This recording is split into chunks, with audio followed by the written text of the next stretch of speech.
धानोरीच्या विराट हिंदू संमेलनाच्या निमित्ताने विचार मंचावर उपस्थित असलेले सन्मान्य महादेव महाराज घोडकेजी यांनी अतिशय प्रभावी अशा विचार आपल्या समोर मांडले। त्या सौ नीलमताई वाहाळ मॅडम, उपस्थित असलेले सर्वच वडीलधारी मंडळी, उपस्थित सर्वच हिंदू बंधू भगिनींनो आणि सर्व तरुण मित्रांनो, आमच्या सूत्रसंचालन करणाऱ्या किंवा ओळख सांगणाऱ्या परिचय सांगणाऱ्या ताईंनी माझी ओळख सांगत असताना सगळं काय वाचून दाखवलं, त्यापेक्षा फक्त एका ओळीत सांगितलं असतं की नितेश राणे एक हिंदू आहे, तेवढं खूप झालं असतं। कारण की ही बाकीची ओळख ही काय माझ्या जन्म आणि मृत्यू पत्रिकेवर लागणार नाही, पण नितेश राणे एक हिंदू होता एवढीच ओळख फार त्याच्यातील लिहिणे जाणार आहे।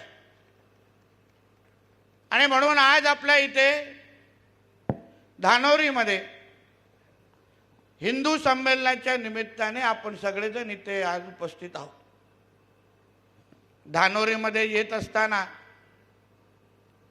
एकंदरीत ह्या भागाची माहिती किंवा एकंदरीत ह्या आजूबाजूला काय चालतं हे थोडी समजून घेण्याची माझी सवय आहे। ऐकल्यानंतर असं कळलं की दर आठवड्याला जरा इथे हिरवे साप जरा जास्त वळवळतात, आजूबाजूला असतील। माझं तर भाषण मस्जिदीमध्ये बसून पण ऐकतात। आणि म्हणून आजचे हे संमेलन इथे होणं हे हिंदू समाज म्हणून आपल्या सगळ्यांसाठी अतिशय महत्त्वाचं आहे। हे विराट हिंदू संमेलन सगळीकडे नेमके का होत आहेत, का हे भगवे पताके लावले जात आहेत, का आपल्याला हिंदू म्हणून एकत्र केलं जात आहे, ह्याचा कधीतरी विचार करा। जे काय आजूबाजूला तुमच्या धानोरीमध्ये सुरू आहे हे माझ्यापेक्षा तुम्ही सगळेजण जास्त अनुभवताय। या भागामध्ये हिंदू पहिले किती होते, हळूहळू इथे गोल टोपी दाढीवाल्यांची संख्या कशी वाढते, काल दिसणारे दुकान, काल दिसलेला धर्मस्थळ, त्याच्यावर हिरवी चादर टाकून हिंदू समाजाची संख्या कशी कमी केली जाते। लव जिहाद, लँड जिहादच्या नावाने हिंदू समाजाला कसं इथे पलायन केलं जात आहे, या सगळ्याची माहिती ही माझ्यापेक्षा तुम्हाला सगळ्या जणांना जास्त माहिती आहे। मग या सगळ्या गोष्टी होत असताना नेमका इकडचा असलेला हिंदू समाज स्वतःच्या पायावर का जागत नाहीये, का उठत नाहीये? आजूबाजूला एवढं हिरवं आक्रमण वाढतंय, मंदिरापेक्षा चर्चची साईज मोठी केली जाते, मोठे मोठे चर्च बांधले जात आहेत, मंदिरं लहान होत आहेत। लव जिहादच्या नावाने आपल्या माता भगिनी, हिंदू माता भगिनींचं आयुष्य खराब केलं जात आहे। प्रत्येक बाबतीमध्ये हिंदूंना आव्हान दिलं जात आहे, तरीही हिंदू समाज जागृत होत नाही। ही या हिंदू राष्ट्रासाठी अतिशय चिंतेची बाब आहे। नितेश राणे, महेश लांडगे हे सगळे व्यक्ती आहेत, पण समाज म्हणून जोपर्यंत तुम्ही जागे होत नाहीत, समाज म्हणून जोपर्यंत अन्यायाच्या विरुद्ध उभा राहत नाही, तोपर्यंत अशा किती हिंदू संमेलन घ्या, हळूहळू हिंदू संमेलन बंद होत जातील आणि तुमच्या या भागांची नावं पण इस्लामिक होत जातील। तुम्हाला का माता भगिनी उद्या घराच्या बाहेर पण निघू शकणार नाही, हिंदूंची लोकसंख्या कमी होऊन जाईल, धानोरीचं नाव कुठलं तरी इस्लामिक म्हणून हे लोक ठेवून देतील। आणि मग तुम्ही सगळेजण इथे कसे जगणार ह्याचा समाज म्हणून तुम्ही विचार करावा, म्हणून हे हिंदू संमेलन आहे. नितेश राणेला आमच्या ताईच्या अनुसार जहाल भाषण करण्याची संधी मिळावी यासाठी हे हिंदू संमेलन नाही. पण शेवटी समाज म्हणून अगर आपण उभत राहणार नसू, आपलं हिंदू राष्ट्र आपण म्हणतो, आपला राष्ट्र आहे, इथे 90% लोक हिंदू राहतात. ताई जशा बोलल्या, इथे सर्व धर्म समभाव चालत नाही. या हिंदू राष्ट्रामध्ये पहिलं हिंदूंचं हित बघितलं जातं आणि मग बाकी सगळ्यांना मोजलं जातं, एक लक्षात घ्या. आणि तीच आपली भूमिका असली पाहिजे आणि तेच खरं असलं पाहिजे. आपण कुठल्या इस्लामिक राज्यामध्ये राहत नाही जे आपण सहन करायला हवं. आता इथे कत्तलखाना मोठा होता, आपला हिंदुत्वादी विचाराच्या एका नेत्यांनी कार्यकर्त्यांनी तो बंद केला. पण गाईला आपण आपला माता मानतो ना. मग गाईला माता मानल्यानंतर हे राजरोज पद्धतीने कत्तलखाने इथे चालवत असतील तर मग हिंदू समाज म्हणून आपण कधी त्याच्या विरुद्ध जागे होणार. आपण असं अगर गायींच्याकडे हे अगर वाकड्या नजरेने बघत असतील तर मग ह्यांना पण डिवचायचं कसं हा पण कार्यक्रम आपल्या समोर तयार असला पाहिजे. त्याला तुम्ही ठणकावून सांगितलं पाहिजे, तुम्ही आमच्या इकडे अगर आमच्या गायीकडे वाकड्या नजरेने बघाल तर तुमच्या मोहल्ल्यांमध्ये पण आम्ही डुकरं सोडायच्या अगोदर विचार करणार नाही. आम्हाला माहिती आहे तुम्हाला वऱ्हाडला किती प्रेम आहे तुमचं. एक दिवस डुक्कर बघितल्यानंतर पूर्ण 5 वक्तची नमाज पण तुमची जात नाही. मी तर काही आमच्या माता भगिनींना विनंती केली, आपण पाळीव कुत्रे ठेवतो ना, पाळीव प्राणी ठेवतो, तर वऱ्हा पालन चालू करा. कोण नाही बोलतंय तुम्हाला? ठेवा, घराच्या बाहेर लावा, बघा हे हिरवे साप वळपळतात काय, मग असलेली दाढी काढून टाकतील तुम्हाला सांग. पण ह्या गोष्टी तुम्ही करायला हवं, कारण का आपलं हिंदू राष्ट्र आहे. आपण अगर ह्या गोष्टी केल्या नाहीत तर तुम्हाला बोलतो एक दिवस असं येईल की तुम्ही तुमच्या घरातली पूजा पण करू शकणार नाही, एवढे आतमध्ये येऊन हे लोक शिरतील. एक ठाणा ग्रामीण आपल्या महाराष्ट्रामध्ये, आपल्या महाराष्ट्रामध्ये एक पडगा नावाचं गाव आहे. ठाणा ग्रामीण मध्ये पडगा, असंच धानोरी सारखं गाव. खूप वर्ष अगोदर त्याच्याकडे 99% हिंदू राहायचे, 1% मुसलमान समाज होता, 1% जिहादी समाज होता. आता इतक्या वर्ष झाल्यानंतर आता तिथे औषधाला पण एक हिंदू राहिला नाही आणि त्यांनी पडगाचं नाव बदलून अलशाम करून टाकलं आणि पूर्ण हिंदू समाज तिथे धर्मांतर करून टाकला. आता तुम्हाला धानोरीचं नाव धानोरीच ठेवायचं आहे की कुठलं तरी इस्लामिक नाव ठेवायचं हे तुम्ही ठरवा. कारण का ह्यांचे मनसुबे तसे आहेत, ह्यांचा उद्दिष्ट तसं आहे. आता तुम्हाला आठवत असेल काही वर्ष अगोदर एका डॉक्टरला अटक केली PFIच्या. आपल्या NIAने तरी पकडलंय, NIAने त्या PFIच्या कार्यकर्त्यांनी पोलिसांना काय स्टेटमेंट दिलं? त्यांनी सांगितलं की आम्हाला 2047 पर्यंत या हिंदू राष्ट्राला इस्लामिक राष्ट्र बनवायचंय, गजवा हिंदच्या अंतर्गत, म्हणून आम्ही जिहाद करतोय. हे त्यांनी दिलेलं अधिकृत स्टेटमेंट. म्हणजे जो व्यक्ती आज तुमच्या अवतीभोवती दिसतो त्याचा एक कलमी कार्यक्रम आहे की हे भगवे काढून इथे हिरवी चादर चढवायची. आता समाज म्हणून तुम्ही ह्या गोष्टी सहन करणार का, हा मुद्दा सर्वात महत्वाचा आहे. तुम्ही असंच सहन करत गेलात तर तुमच्या या धानोरीचा अलशाम कधी होईल हे कधीही कोण बोलू शकणार नाही. शेवटी आपण आपल्याच राष्ट्राला सुरक्षित करणं आपलं काम आहे. छत्रपती शिवाजी महाराजांना का मानतो आपण? कारण का महाराजांनी आपल्याला शिकवलं की सहन करायचं नाही. इस्लामिक जे काय आक्रमण होत होतं त्याच्या विरुद्ध छत्रपती शिवाजी महाराजांनी स्वराज्य उभं केलं.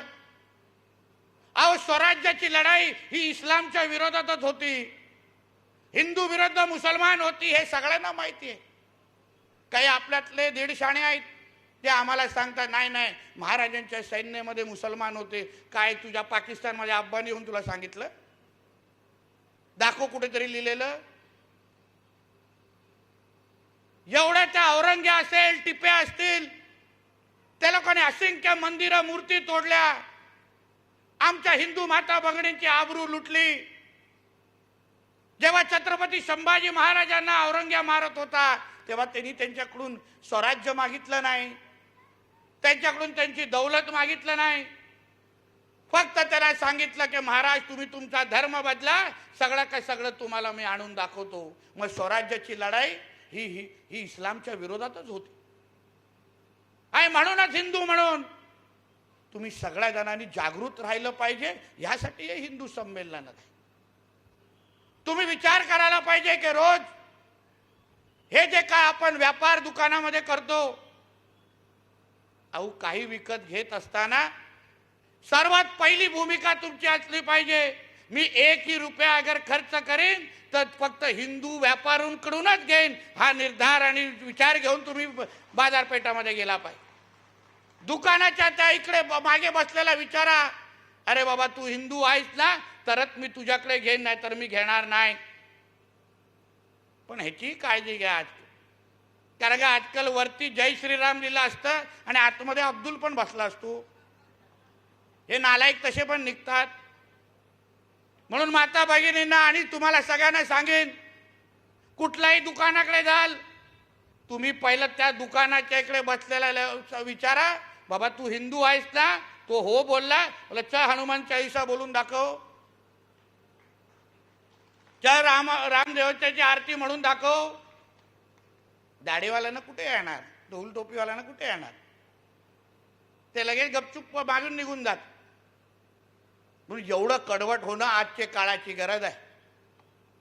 कारण का आज या दुकानाच्या माध्यमातून जो पैसा तुम्ही त्यांच्या खिशात टाकताय तो सगळ्याचा सगळा ते जिहादसाठी वापरतात. एक लक्षात घ्या, लव जिहाद असेल, लँड जिहाद असेल, हे सगळे जे षडयंत्र हिंदूंच्या विरुद्ध करतात त्याच्यासाठी पैसा हा आपण तर पुरवत नाही ना, याची काळजी तुम्ही सगळ्या जणांनी घेतली पाहिजे.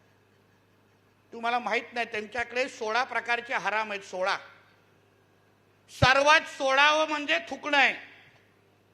म्हणजे कोणी तुमच्या इकडे कुठलाही मुसलमान समाजाचा काही तुम्हाला विकत असेल तर तो थुकल्याशिवाय विकूच शकत नाही. म्हणजे एसी बनवणारा असेल त्याला एसी मध्ये थुकायलाच लागतं. कोण तुम्हाला जेवण देण्यासाठी तुम्ही दरवाजावर येत असेल तर थुकल्याशिवाय तुम्हाला जेवणच देऊ शकत नाही. विचारा कुठलाही मुल्ला मौलीला बोलवा व्यासपीठावर, नितेश राणे खोटं बोलतोय का विचार. आणि ते पण विचार करा, थुकणं हे 16वं आहे. विचार करा पुढचे 15 काय असतील. म्हणजे सांगू पण शकत नाही, असे प्रकार आहेत. म्हणून या सगळ्या गोष्टी हिंदू म्हणून तुम्ही सगळ्या जणांनी विचार करायला. त्यांच्या सणासुदीमध्ये आता त्यांचा 1 महिन्याचा रमजान झाला, मग त्यांनी ईद साजरी केली. रोजा उघडण्याच्या टायमाला रात्रभर त्यांची दुकानं चालतात. कुठलाही हिंदू दुकानदार दिसतो तिथे?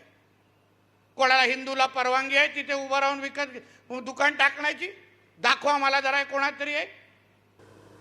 मग आपल्या धर्मस्थळांच्या आजूबाजूला, आता मी आळंदीला गेलो, त्या दिवशी त्र्यंबकेश्वरला गेलो, या हिरव्या सापांची दुकानं तिथे दिसतात कशी? हा मुद्दा खरं म्हटलं तर आपण विचार करायला.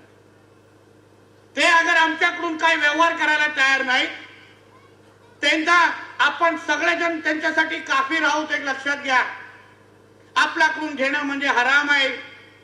त्यांच्या कुराण मध्ये लिहिलंय की यात तुम्ही हिंदूंचं धर्मांतर, काफिरांचं धर्मांतर करा किंवा त्यांना संपून टाका, हे त्यांच्या कुराणमध्ये लिहिलंय. मी या सगळ्याचा विचार करून तुम्ही कोणाच्या विरुद्ध उभे आहात? समाजामध्ये वावरत असताना ते आपल्या धर्माच्या पलीकडे कधी विचार करत नाहीत.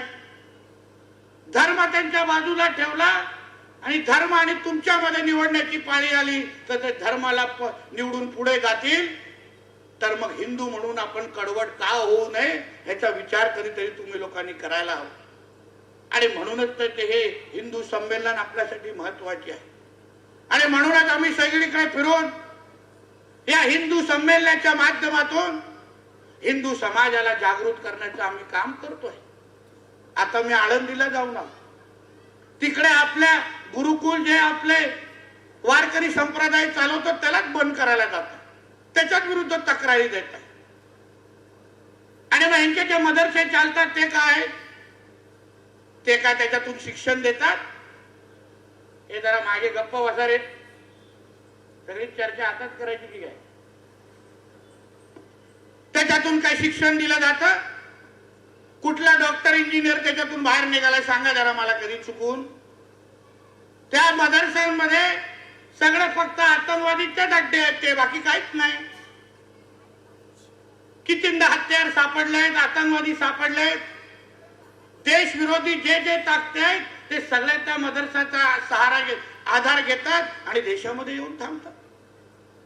मग ह्या गोष्टी तुम्ही हिंदू म्हणून तुम्ही लक्षात ठेवलं पाहिजे.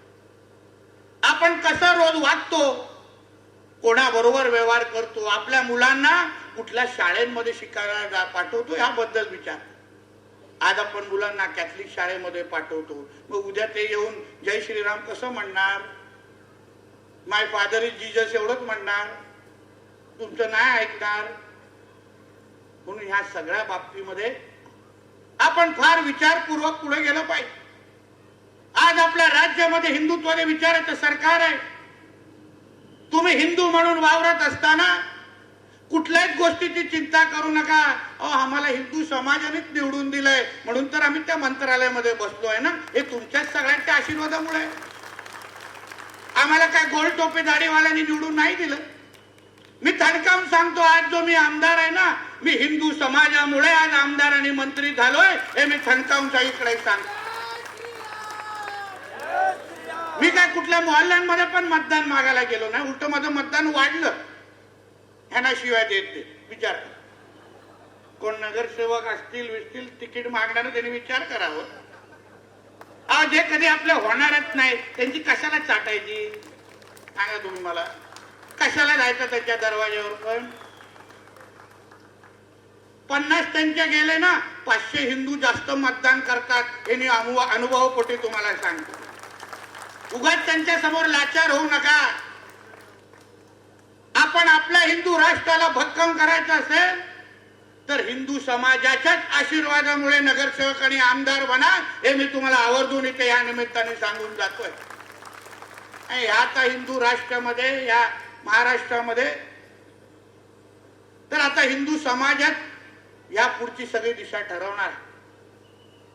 बाकी कोण काय इथे हिरवे साप आम्ही जास्त वळवळा देणार नाही. 8व्या लोकसभेनंतर जेव्हा काही महाविकास आघाडीचे लोक निवडून गेले तेव्हा त्यांनी कसे पाकिस्तान जिंदाबादचे झेंडे लावले, कसे हिरवे गुलाल उडवले, कसे सरतनसे जुदाचे नारे दिले. मग आपण हिंदू म्हणून आपल्या विचाराच्या लोकांना निवडून द्यायचं नाही का, हा विचार घेऊन तुम्ही पुढे गेलं. ते जसे सकाळी उठेपासून रात्री झोपेपर्यंत फक्त हिंदू म्हणून फक्त त्यांच्या धर्माचाच विचार करतात, तसं तुम्ही पण प्रत्येक क्षण मी माझ्या धर्मासाठी काय करू शकतो, माझ्या धर्माकडे कोणी वाकड्या नजरेने बघितलं तर हिंदू म्हणून मी त्याला सोडणार नाही, ही भूमिका तुमच्या सगळ्यांची पण असली पाहिजे. हीच भूमिका असली पाहिजे. बघा आजकाल चित्रपट पण त्याच पद्धतीने बाहेर निघतायत. पहिले यायचे का नाही सगळे खानविनचे चित्रपट, खानच्या शिवाय दुसरे चित्रपटच यायचे नाही. आता बघा कसे निघतायत, छावा, विकी कौशल, आमच्या रणवीर सिंगचा धुरंधर. आता बघा तो रणवीर कपूर कसं करतोय रामायण. बघा ना, काळ बदललाय की नाही मोदीजींच्या राज्यामध्ये. नाहीतर कसं व्हायचं, पहिला तो शाहरुख खान 4 बटन उघडं करून यायचा, त्याला बघितल्यावर वाढले लव जिहादचे केसेस. येत होतो आमिर खान, तेवढा नाही यायचा आपल्याला. म्हणून काळ बदललेला आहे आणि हिंदू राष्ट्र म्हणून या राष्ट्राला भक्कम भक्कम करण्याची जबाबदारी आता आपल्या प्रत्येकाची आहे, हिंदू समाज म्हणून आपली आहे, हे लक्षात घेऊन तुम्ही काम करायला पाहिजे. खरं म्हणलं तर हा परिसर आज तसा एअरपोर्ट आणि विमानतळाच्या बाजूला आहे. इथे एका हिरव्या सापाला खरं म्हणलं तर ठेवता कामा नाही. राष्ट्रीय सुरक्षेचा प्रश्न आहे. राष्ट्रीय सुरक्षेचा प्रश्न. मी जरा मंत्रालयात जाऊन सोमवार ह्याच्यावर काम करायला लागेल. एका बांगलादेशीला बाहेर काढून जरा ठेचायला लागेल इथे जरा. आणि आपण काय मंत्री झालो तरी पण ती औषधं आमच्याकडे आहेत, काही चिंता करू नका.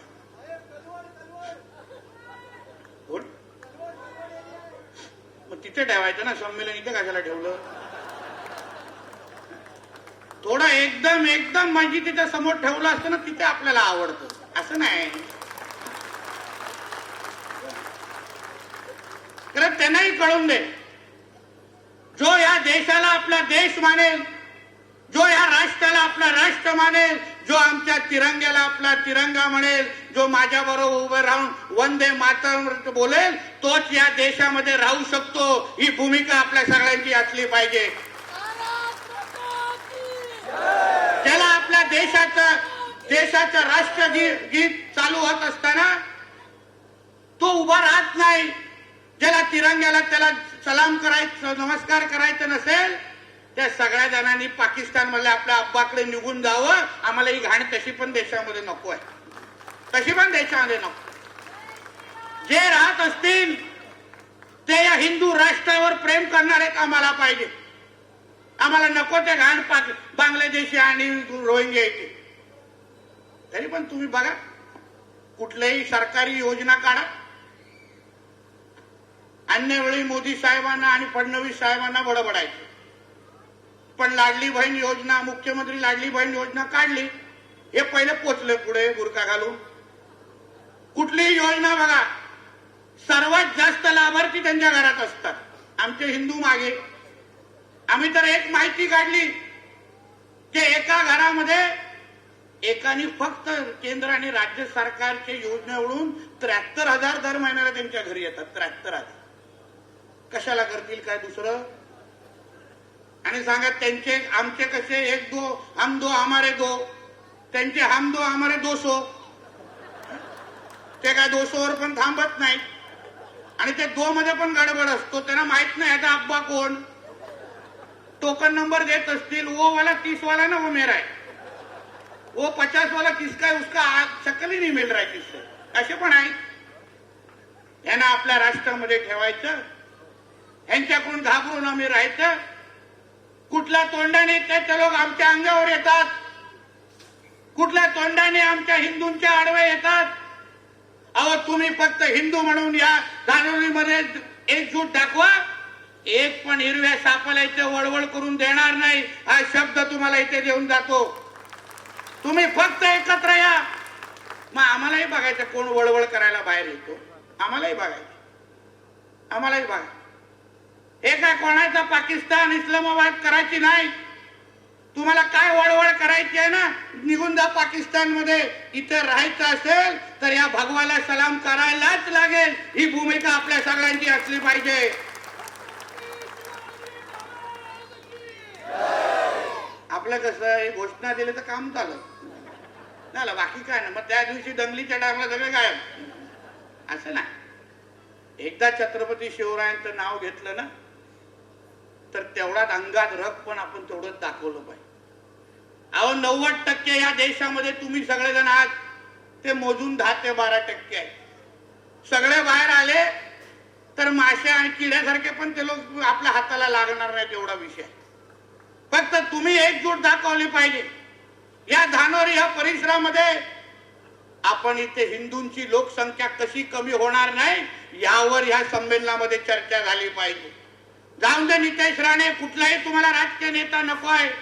तुम्ही समाज म्हणून एकत्र आलात तर इथे प्रत्येक घरावर फक्त भगवाच फडकला पाहिजे हा निर्धार तुम्ही सगळ्या जणांनी करायला पाहिजे.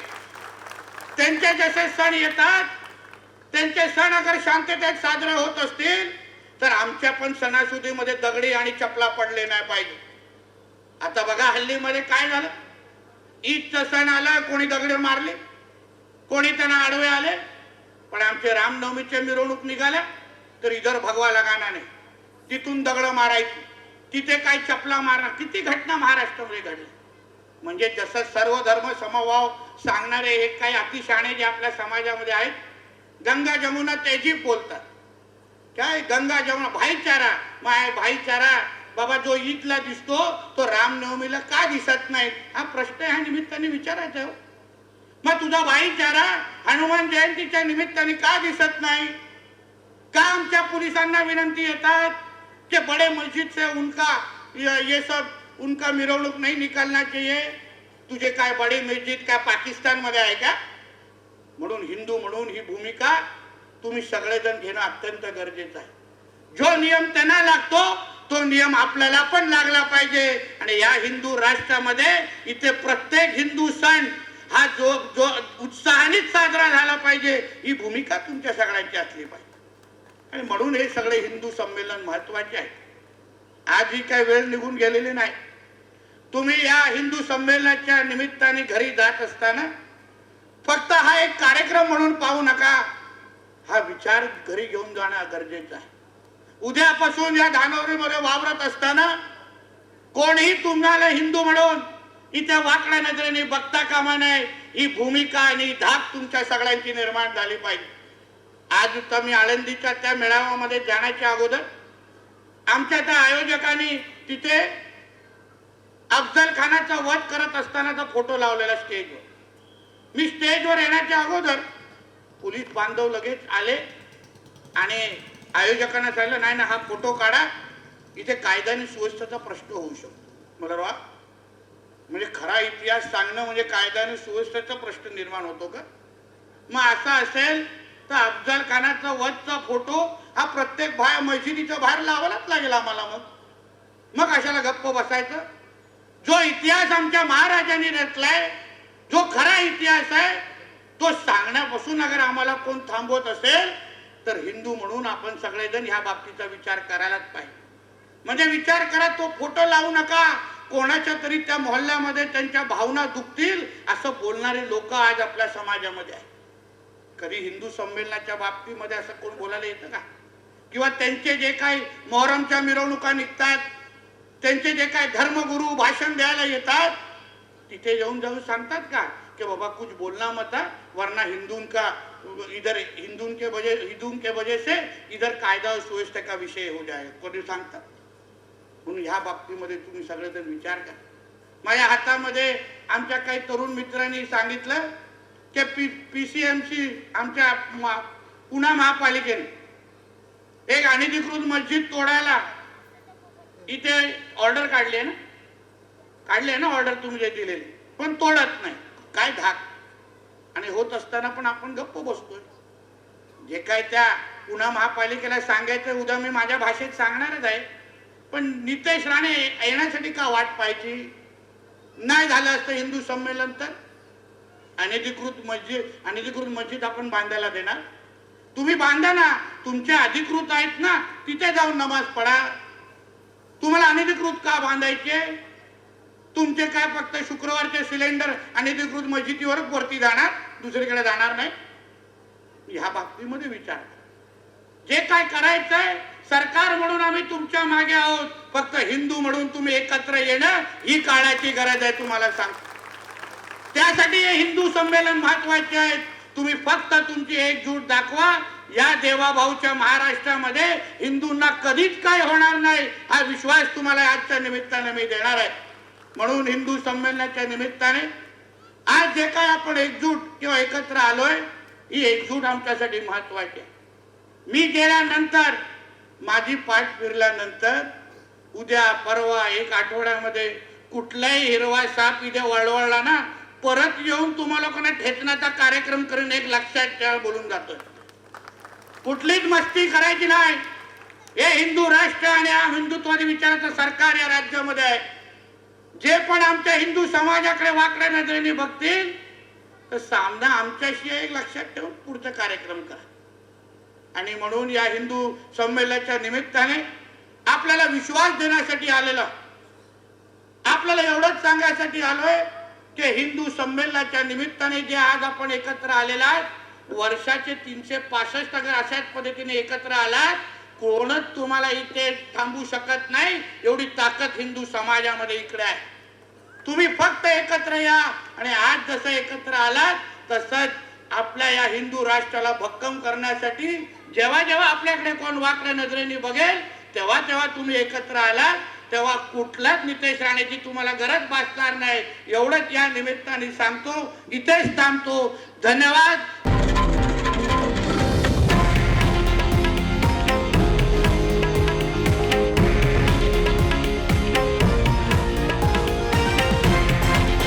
हे आहे देशातील नंबर 1 न्यूज नेटवर्क आणि आपण पाहत आहात TV9 मराठी, एकमेव.